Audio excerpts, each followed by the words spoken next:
Thank you, April. Did you say dance your intentions into what? Your being. That's pretty impressive.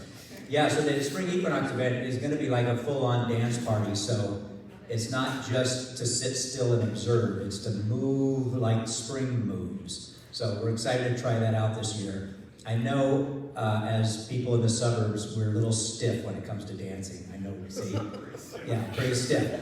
But there will be mixed drinks, so that will help soften the anxiety so that you can move your body a little bit, right? We are delighted that Carissa, did I say it right? Yeah. Carissa is here. Carissa has been a long-time participant with Creekside Commons. She wrote and recorded a number of our labyrinth walks up in the meditative labyrinth upstairs. And so, depending on the season, you can put your headphones on and sort of experience one of those labyrinth walks.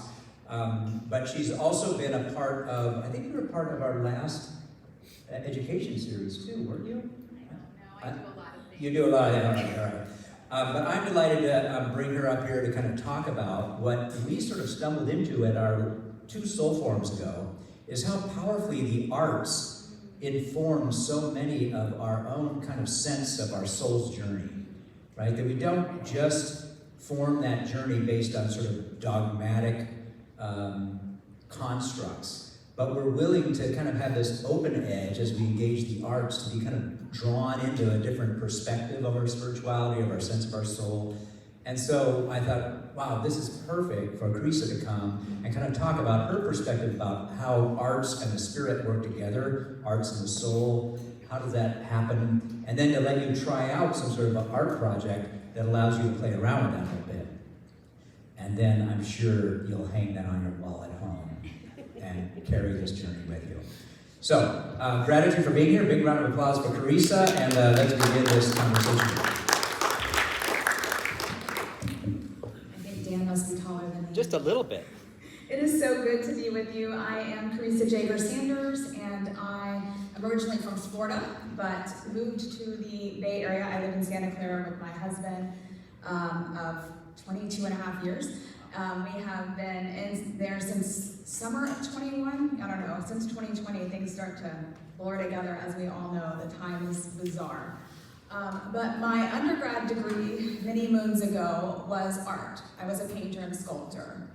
But I didn't know then that it would also become my spiritual praxis, or at least one of them. So I went through my undergrad, did painting and sculpting, and loved it, but had no clue where it was going to lead. I had uncles who asked, what in the world are you going to do with that degree? You know, we had that kind of impression throughout life, but my parents were very supportive. They always said, do what you love.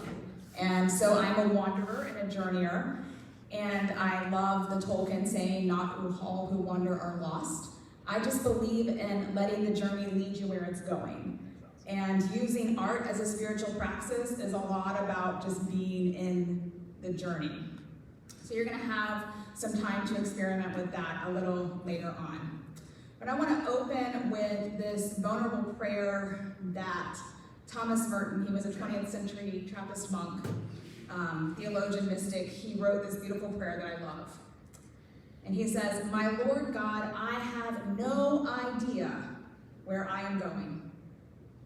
I do not see the road ahead of me.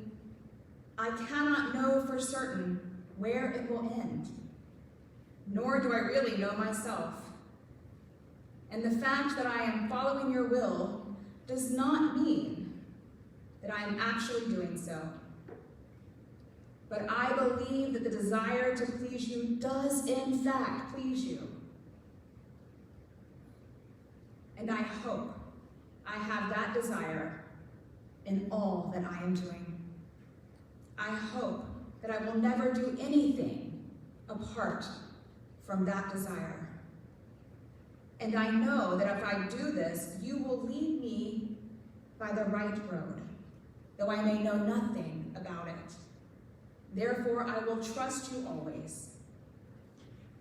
Though I may seem to be lost and in the shadow of death, I will not fear, for you are ever with me, and you will never leave me to face my perils alone." A beautiful, vulnerable prayer that resonates with me and has for a long time. So I'm a PhD student at the Graduate Theological Union. I'm a comparative theologian, so I do Christianity and Hinduism. And you might wonder how in the world the arts feature into that. But they seem to be an underpinning on all parts. Whether it's in the way that I write creatively. I once had a committee member say that my writing might be too creative and not enough dryness. I'm like, you're not getting dry writing out of me. There's enough of that in the world. But what I have come to know is that my prayer practice, my spiritual practices are very incarnational, are very embodied. I am not good at sitting still in a room for a long period of time. Do I have anybody who resonates with that? If I sit still, my mind wanders so much I couldn't focus on God if I wanted to. Because all the list of things to do are going through, all the stresses, all the everything, and I just start to freak out. But if I am doing something physical, then I find that I'm able to connect with the holy on a deeper level. And that comes in many forms. For me, there are two major practices that I do, yoga and creative expression, the arts. Today we'll be talking about the arts. And I'm using art making broadly. How many of you have a hobby? Anybody? Okay. Name some hobbies. Gardening. Construction. Gardening, Photography. photography, Cycling. cycling, Play the piano. play the piano, hiking. Does traveling count? Traveling counts for sure. That's probably my Okay. Raising chickens. Raising chickens, I love it. Anyone else? All of those can be spiritual practices. All of those. Every single one of them. We are all unique and wonderfully made. We are all wired differently, but we are made in the image of the Creator, who is and has and continues to create all the time. So when we create, we too participate with the divine. We can connect with the holy. It's a beautiful way to be about the work of what we're doing.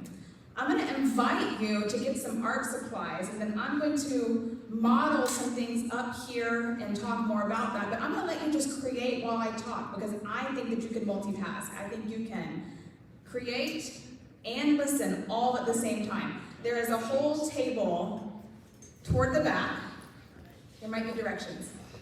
That's right, I know how to step in. So there's a table in the back. Lori's going to give you a piece of paper that can manage either crayon, felt tip marker, or if you dare, even watercolors. And so you can grab your various medium back there, and then there's little cups for water, so you can, if you want to do watercolor. So kind of set up your station in front of you with what you want: crayons, felt tip markers, or watercolors. Lori will help each other. If someone needs help, help them. We'll get all situated while Carissa continues to guide us through this conversation.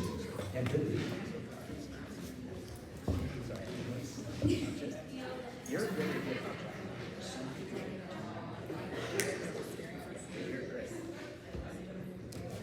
Okay, art.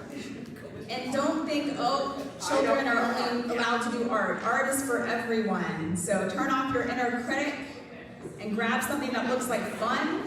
And a snack. Always have snack or coffee or tea. As a PhD student, coffee is my survival juice. Yes, right. Yeah, I know that. I know this is going to take a while for people to Yeah. get so that's about 5 minutes. It said that Christianity is, look at Jesus.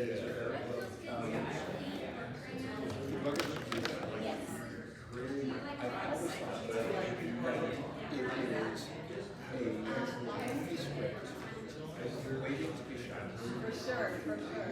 And that some film students somewhere should merely stage it carefully, and it would be such a low cost and potentially fabulous hit. Yeah. I wonder. Well, right, and well, for one thing, I'm not sure whether it would be considered sacrilegious by the kids to put it into a motion picture for children from the schools. Anyway, right. So I'm an attorney, I work here, and so just in the course of doing that, in fact, actually, it came along to film students. And it just flashed across my mind, waiting for somebody to do it, and for somebody who's like at the intersection here, I want to just get the word out there. I'm not looking to be any way proprietary, necessarily. I'm sorry. Right? Yeah, but anyway, promote the idea. I was raised to argue well. Okay. And we're our part of the Yeah, that's why I promoted it. I don't know if it's, because they might have to finish them. I don't. Yeah, it's weird. Then So as you're gathering your art supplies and finding your space, I invite you to turn off any inner critic. So that's important. We'll talk more about that. We have a few more people coming along. As a PhD student, coffee is my survival juice. So I'm thankful for that. Sarah, scoot over, but Lord, you're well. I'm glad. Okay. It's a good fit. You're well. Big time. Okay. So how's everybody doing this morning? Doing well? I'm doing great. Wonderful. I'm enjoying it. Yay, that's wonderful. Wonderful. So, a couple of tips along the way. This is about the process, not the product. It does not matter what this ends up looking like. We don't care what it ends up looking like. This is all about process. So let the inner critic go. Let that self-sabotage just walk away. And get ready to play with art supplies. Part of contemplative practice is making space. You're making space to tune into yourself, to tune into the holy, and get a deeper sense of what is going on. You can play and create all you want, and I will invite you to add and do things as you go.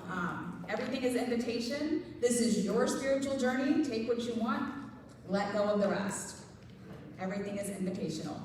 My husband can do spiritual practices of the arts, but it's definitely not his number one thing to do. But then there are others of us who it resonates so deeply that we find experiences of the holy that we cannot ignore. So when I graduated from undergrad, I then, a year later, started seminary. And I didn't do art for a decade. I dove into academia, I pastored local churches, and I didn't do art at all for almost a decade. And I was weary. I was dry. I was trying to lead a congregation out of a desert that I was in. And I'm like, something has to change. I had tried that sitting still in a room and meditating. That didn't work. I had tried all these different contemplative prayer practices, and I wasn't ever truly making myself vulnerable and available in the moment. Any of you have ever been guarded? You know? Anybody like to be in control? So it can be hard in your spiritual praxis if you want to be in control. It can be a very hard place to be. Well, then I met a woman who became a mentor. Her name is Jan Richardson. You may know her. She is an artist and pastor in the Florida Conference of the United Methodist Church, but she has books and beautiful writing all about. And she led a retreat for us who were in this ordination process. And we got to use art supplies to pray. And I was like, whoa, watershed moment. Wait, you mean my life before seminary can actually connect with my life now? Had no idea. It changed everything. That one moment in that one space with this woman who became a friend and mentor and like an aunt or an older sister to me. Changed everything. And I realized in that moment that I could create and connect. So she had us do collage. And collage is one of my go-to mediums just because, I don't know about you, but when I look around the world, there's a lot of brokenness. There's a lot of messed up stuff that we see and experience every day. And I've let collage be a spiritual praxis. So what do? I find some really pretty papers, whatever that might be, and I just sit and start to tear. You know, I don't use scissors. I know like there's fancy collage makers out there who use all sorts of things. No, I tear. Do you know why I tear? Is brokenness clean and even? No. It's tattered, it's torn. And so I can spend one day just tearing paper. And that is the spiritual praxis. And as I'm tearing, I am envisioning the Ukraine. I'm envisioning what I just saw on the news. I'm envisioning yet again another mass shooting. And I sit there, or my father-in-law when he passed of cancer, you know, all these different, whether it's personal or global or communal, I will just sit there and tear the paper. And that's just one day. And I don't jump to the collage part.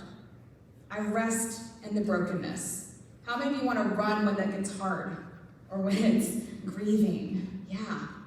But if you can rest in that brokenness, you can experience it fully. And with each tear, you can pray over that situation. You can send your energy and light and intention of healing out.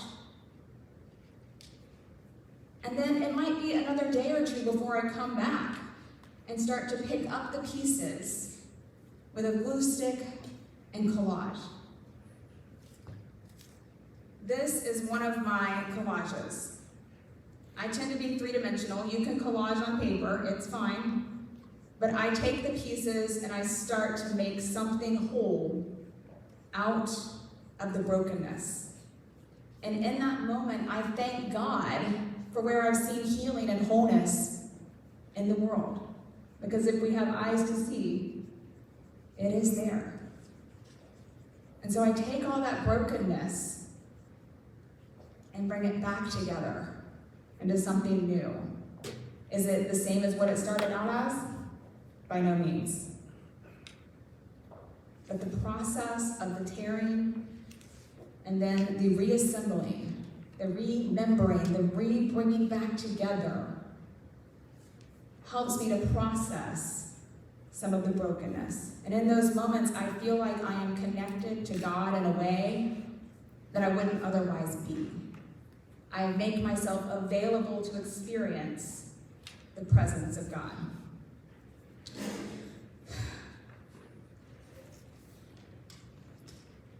So in undergrad, I was primarily an oil painter and I did sculpting. And when I say sculpting, I got to do it with metal, like hot liquid molten metal in an awesome sculpture lab. But what they don't tell you is that, hey, you're not gonna have access to that when you leave university. It's expensive, so unless you're going to work somewhere that has it all there, you don't get to do it again. And then I became a pastor, my husband's also a pastor, and we lived in parsonages. And people do they call them parsonages in the, okay. I know some people call them rectories and other things, but trustees are not always real happy to have artists in their parsonage. They can be very, irked by the artistic process. And most parsonages that I lived in didn't even come with like a utility sink. So that kind of started to be like, whoa, okay, so this is gonna make life interesting. So I started to figure out what mediums can I do anywhere? What mediums can I do no matter what I have access to, no matter whether I have a way to clean it or dispose of things, what can I do? So I let go of the oil paints primarily, except for and I left them all back in Florida even. I gave them to an art school. And I used to do encaustics, which is painting with hot wax. I gave all of that away, and coming across the country from Florida to California, I brought watercolors, I brought collage, and I brought anything that could do two-dimensional art pretty much. All these different mark-making things, oil pastels, etc. I'm like, okay. And then I set up an actual prayer space. I set up a place in my office. Yeah, because I need to be able to pull away from when I'm doing all this other heady stuff and do art. It's literally just a white IKEA table. And underneath it are baskets of supplies that I can use to create. And one of my favorite ways to pray is through watercolors. I love it. So I like to say sometimes the medium governs my mood, or my mood governs the medium, I guess would be a better way to say it, like what I'm drawn to. So like if I'm drawn to dealing with brokenness, it's collage. Well, maybe I am ready to surrender some of that illusory control. Maybe I'm ready to let go of that. And so there is, I'm gonna take this off of here. There are techniques in watercolor that have more or less control. So, if you want to completely surrender, you can paint a spot with clear water. And then you can take a color of your choice and then just let it disperse into the water. You don't get to control where it goes. You just have to let it be. And you can change colors. You can rinse off your water and use a paper towel to change colors without contaminating everything. And you can layer colors on top of each other in this process. But this process is about complete surrender. It's about letting go of expectations, letting go of control, because you can't control where the paint goes. It bleeds, it moves, but you can embrace that moment. Maybe you're just not ready to let go of the control. You're like, oh, I can't even do this. I don't know if you're gonna be able to see this off the bottle. If not, on the side of this picture, you'll see an image made completely of dots. It's a pointillism technique thing.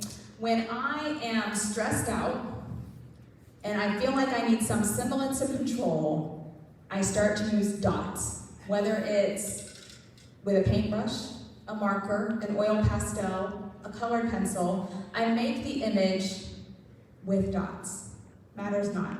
But that rhythmic kind of tapping into the surface, you can make whatever you want.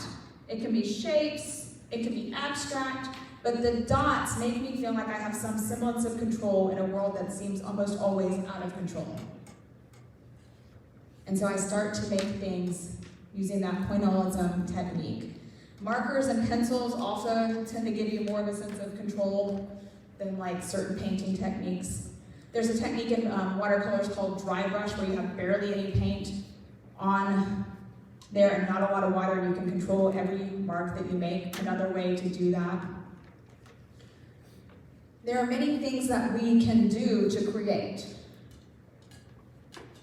How many of you have a practice of creating ever? Anybody? Have anybody? Okay. Anybody do any quilting? Okay, what about crocheting or knitting? Okay, photography I heard, right? All these practices offer a way to connect with the holy. How? A, making the space and the time to do it. And B, setting yourself up a place that you can come to and create that's already there to do it. Because let me tell you, if you have to go get everything out every time, are you going to do it? No. You're going to be like, nope, too much bother. But if you've got a piece of paper and some paints or markers set up on a table, there might be moments where you have a little extra time. And you walk over and you start to process what you're dealing with in life, whatever that might be. It might be jubilant and happy things. It might be stressful things. It might be hard and sad things. But the creative process gives you an embodied and tactile way to do that. I keep art journals. It's just a spiral-bound notebook, and I usually paint through one side of the notebook all the way through, and then I just flip the notebook over and start over. Most of these take more than one time of sitting down to do, because it's a process. Sometimes I'll paint something, and then when it dries, I'll write over it. I might doodle over it. I might write names of people I'm thinking about or praying for over it. Just doodling is a means of grace. Just doodling is a means of connecting with God. I'm going to pass this around, so if you want to take a look at it, you can.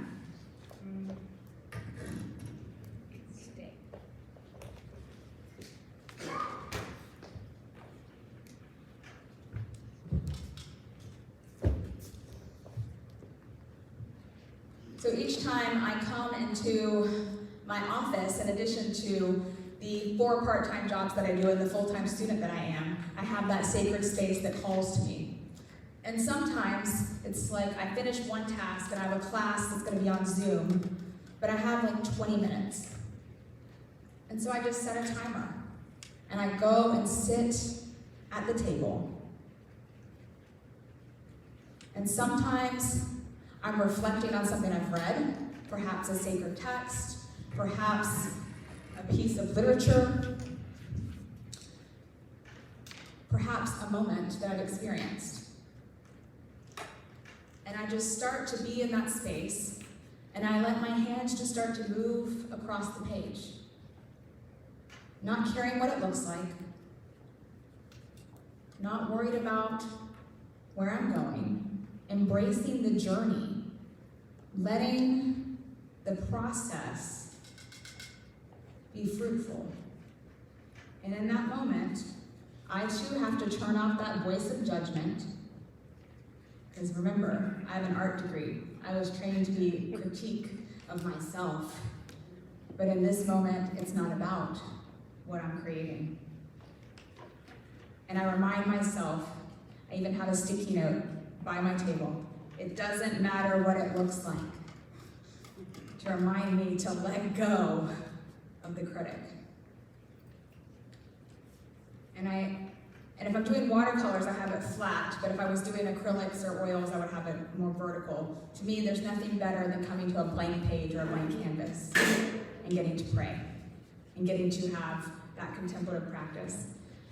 And I start to ask myself some questions. What are you thinking? What are you feeling? What are your hopes and dreams for this moment of respite amidst it all? Where do I need a fresh word from God? Who or what is on my mind? And sometimes I use the practice of Lectio Divina. So you can tell I'm a pastor because what psalm did I choose for today? The same one that was used in worship.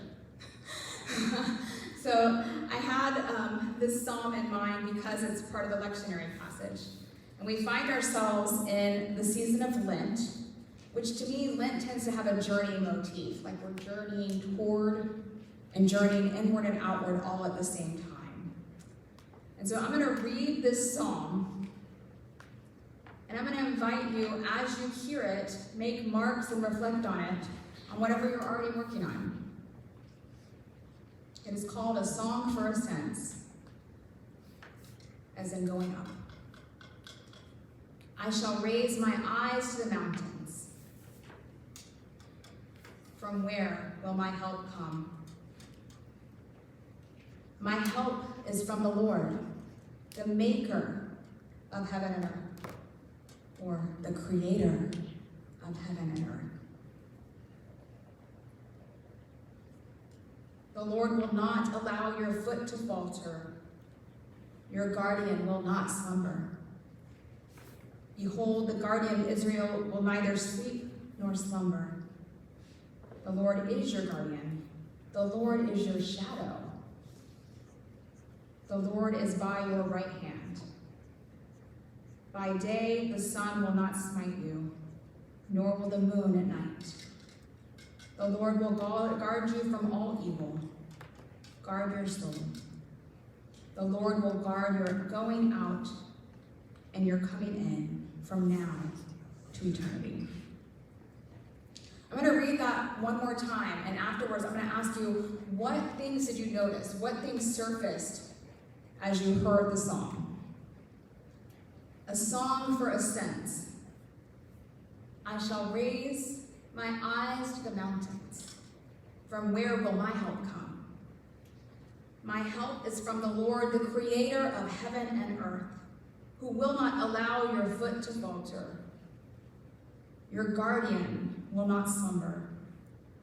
Behold, the guardian of Israel will neither slumber nor sleep. And this Lord is your guardian. This Lord is your shadow.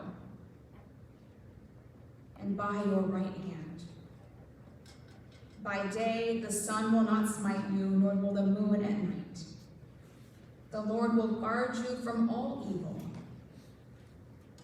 The Lord will guard your soul, will guard your going out and your coming in from now and to eternity. What words spoke to you in the song? Just call them out. Guard. Guard. Lift up my eyes to the hills, whatever that was. Yeah. I love that idea of lifting our eyes to the hills, to the mountains, from where our help will come. Others? Shadow. That struck me. It's not always translated that way, but I went back to the Hebrew, and it literally is, the Lord is your shadow. We think of like darkness as like evil or bad, but I invite us to remember that God is in the darkness of life too. And God is closer than the very air that we breathe, closer than our hands, closer than our feet, so that when we are creating, we can be in touch with this God who is immanent, this God who is indwelling among us. One of my areas of research is divine immanence, which is about understanding how God is present and at work in the world. And I do that looking at Christianity and at a particular branch within Hinduism. And in my research, I keep seeing this beautiful description of how God is present at the most micro sense with materiality, all of materiality. God is present and at work. And moreover, God is in relationship with all materiality, allowing materiality to respond and choose on some level how to live out that relationship. And I keep thinking about, in the Christian tradition, we talk about Jesus, who became flesh, is what is usually said, became flesh and dwelt among us. That word sarx, that's translated flesh, it means that God became materiality for our sake. And so when we are touching material things, we are closer to God than we ever realize. Matter actually matters to God. And I think that's a beautiful thing. In the Hindu Shakta tradition, which is the tradition that I look at, they understand the divine to be materially present in creation. So not only does the divine create, but creates using her own form. So therefore, the divine permeates everything. In Christianity, we would say that we're in a relationship with the divine, but the divine is as close as we can imagine. And we can see that when we are creating.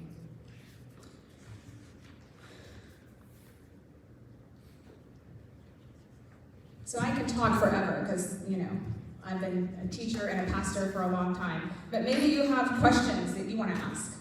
Yeah, that was a good idea. I was thinking probably, it's a good point. Who's got some questions that they want to ask Carissa? Well, let me ask you a question. How much, so oftentimes we think about a path as like one foot in front of the other. How do you allow space for like surprise? You don't, like you said with the Merton piece, right? You don't know what you don't know, so you don't know what's going to show up for you. How does surprise factor into kind of the spiritual practice in the arts for you? That a good question? You're right, they're all either sleeping or focused. Surprise. Surprise. I would say the whole process is surprise for me. Okay. When I sit down, I don't have an idea of what I'm going to do yet. Yeah. I want to be led to where I'm going. I think about often how described in scriptures, the Holy Spirit led Jesus to do this. You know, like to go out into the wilderness, for example. And so for me, that's one of the beauty of the artistic practice as being a spiritual practice is I just sit down and let it go where it's going to go. And it could be that I've read a sacred text. It could be that I've read a really interesting devotional or article or something like that. It could be that I just watch the news, which I had to stop doing for a while, and and I need to process what's going on. And so I have to just sit in that space. And sometimes I sit and nothing starts to make a mark yet. And that's okay too. I just sit before the blankness, because I love a blank canvas, but there are days that it's daunting, the blank paper. And then you're like, oh, I'm gonna mess it up. And you're like, nope, doesn't matter what it looks like, let that critic go. And then you just start to make a mark. So we started this group at GTU, a friend of mine started it and got me to be a part of the leadership called Creatives Cove. And it's a bunch of students who are creative types. And we get together once a month during the semester and just create together. Sometimes it's visual creating, sometimes it's music, sometimes it's poetry, all these different artistic expressions. And this was actually made in part, I started the brokenness there. I didn't finish the product, but I started ripping the pieces around the table in communion with my fellow students as we dealt with the state of the world. And then the next time I came back to Creatives Cove, I brought them the final picture so they could see how the brokenness had been transformed. This was another one that I did in Creatives Cove. And I was stressed when I walked in the room. I TA a course, and I had just come out of the course. I was tired. I had been at campus since like 6 that morning. It was 6 at night. I was done.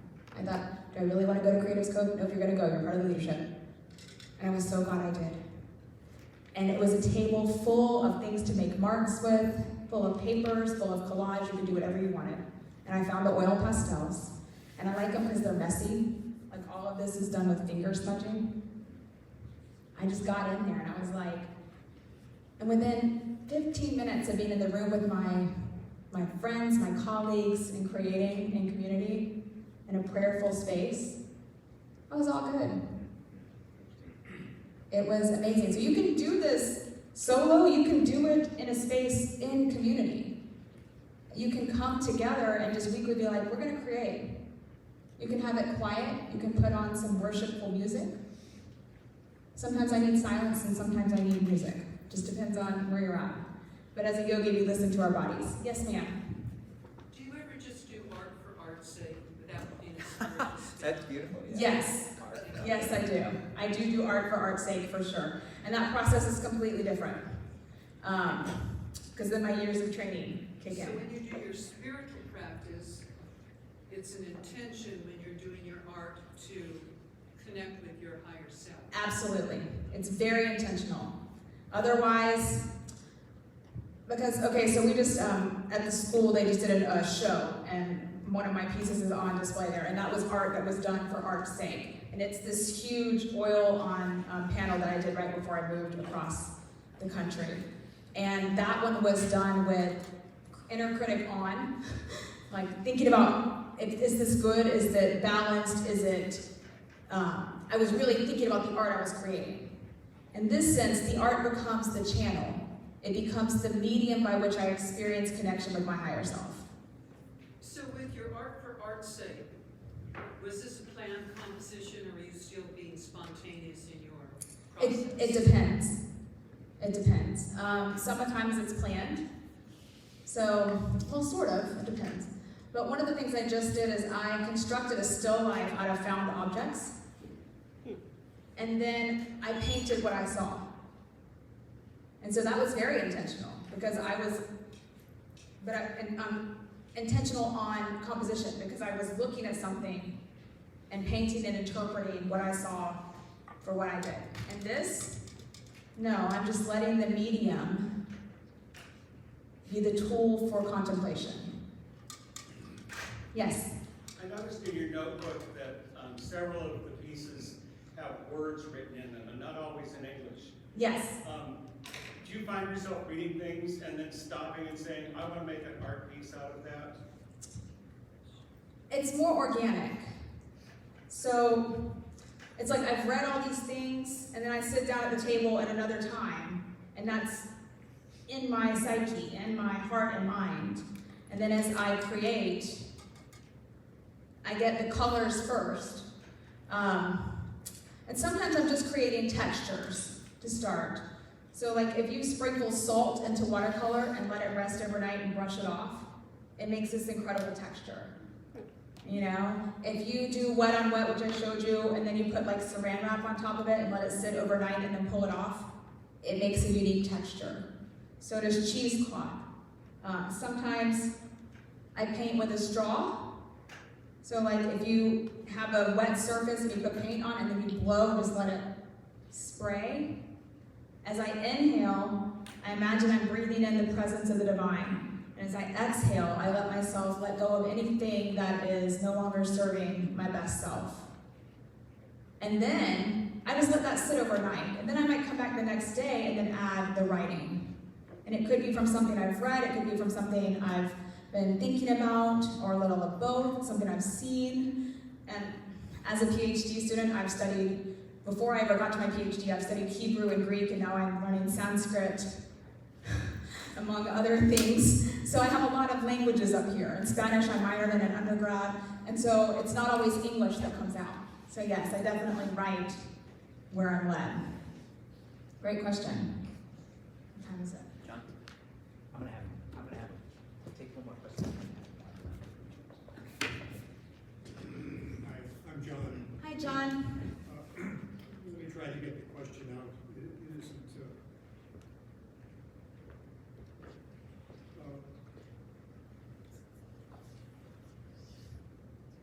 so, creating via art, the intention is to connect with the higher self. That could be expanded to connect with the divine. Correct.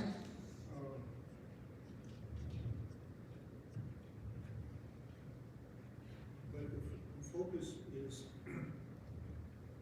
using the vehicle of some medium of art to kind of get there. Yes, absolutely. The rest of the question is, for me, I look upon my sensory experience of each day. I'm looking upon a canvas of life, the natural world, including human, and that is the art. Love it. An infinite array of medium and form, Absolutely. You're reflecting on what you're seeing visually all around you. and I'm taking it in through my senses. And so my experience, my joyful experience and my challenge is to marry, as I go through the day, the human side of what I'm sensing, and transcending and making that become spiritual and the vehicle of connection. In other words, I may be walking down a path and look at a blade of grass coming through the concrete, Absolutely. or a bird, or taking care of the chickens. Whatever is a part of the infinite face of art that I experience in my waking time that I can, if I choose, connect. And how do you reflect on those experiences? Oh, it generally brings me a moment, even a micro moment of joy. Because I have shifted from the human to the divine. Yeah, absolutely. I think there is something beautiful about cultivating an awareness in how we live to make ourselves more receptive for that divine, that transcendence to inbreak. And we see it, I can see it in a beautiful mango. I can see it when I go hiking with my husband in these beautiful mountains here in California. In case you're not aware, Florida doesn't have mountains. I see these beautiful cliffs that you have at the ocean. I see a blade of grass, like when you talked about the blade of grass coming through the concrete, I think about resiliency and how amazing it is. When I went to Petra the first time and there were plants growing through the rocks, I was like, who are these plants? How do they have the resiliency to push through what looks like there would be no way? They make a way. And it makes me reflect more deeply, for sure. But in order to do that, like you're saying, I have to be intentional, or I'll miss it. It's real easy to get distracted in this world around us. It's really easy to get distracted by doing mundane things because we're bored. But what if we use those opportunities to notice the little things? Have you ever had a tomato from a garden versus the grocery store? And you just let that taste explode in your mouth? But you're not going to notice that if you're rushing to eat it and go on to your next task. So there's that intentionality of slowing down. Chickens have to be a wonder. I mean, I don't even understand how chickens just, eggs come out on a regular basis. You know, like it's beautiful, this beautiful thing. They peck at the ground, they have their own way of interacting with the world. And if we take time to watch them, it slows us down and we glimpse the holy, in my opinion. All right, how about a round of applause? Oh, Lori, you're gonna have to wait. Oh, okay, what? Very quickly. So, I love this idea. I've been trying to create an art room. Yeah, I was laughing. But I don't go in there. Can you talk about what, how, because this takes, what I hear you saying, John, too, is like, everybody, there's this courage, there's an openness, there's a permission giving, there's I will go here. And even if it is that, like you said, 10 minutes, or can you talk about what your own practice is to incorporate that into? Absolutely. So when I first moved into our house in California, in Santa Clara, I had an art room. It's towards the master bedroom, but it's also, how many of you have ever moved and it takes a while to completely get everything where it needs to go? Well, then we had a college student who's also storing his stuff in that room. So I never went there. It was in a separate room. It was this beautiful glass top table with a beautiful, no. For a year, it just sat there and I never went there. I was doodling with my pen that I had in my hand in my office. I was like, I don't need an art room. I need an art space in a room that I see every day. I need something that I pass on a regular basis. At least I do. I'm too distracted and too many things pulling me. If that table was not in the space where I already serve as a writing coach and a TA and a student and all my other things, I would never get there. But because it's in the same space where I spend the majority of my time, it calls to me. I also have a yoga mat there. And I have my yoga props there so that I can roll it out at any time. I have set up the space where I live and move and have my being to help me flourish in my spiritual praxis.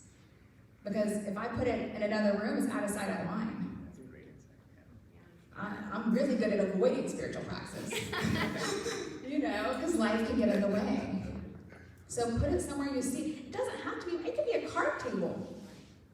It could be a tiny little, I've had a TV tray, I kid you not, as my sacred space and everything in a basket next to it. When I lived in a dorm, So yeah, get that where you see it. or you're gonna have to spend more time walking by that art room to get yourself there, one of the two. This means we can downside to a 2-1 rather than 3-2. Yeah, we don't need that spare room anymore. Well, I think one of the fun things to do, first, a round of applause for Carissa for sharing some of her perspectives and allowing me to do that. Just some great insights, and to John too, for like, how do you integrate this into like every moment of your sensory experience of life is a real invitation. But I think today, to close, I thought it would be kind of fun to get up and walk around and look at what people did. So no judging, but just walk around and see what people did. So leave your art out, and then if you're like, I want to talk to that person about their piece of art, you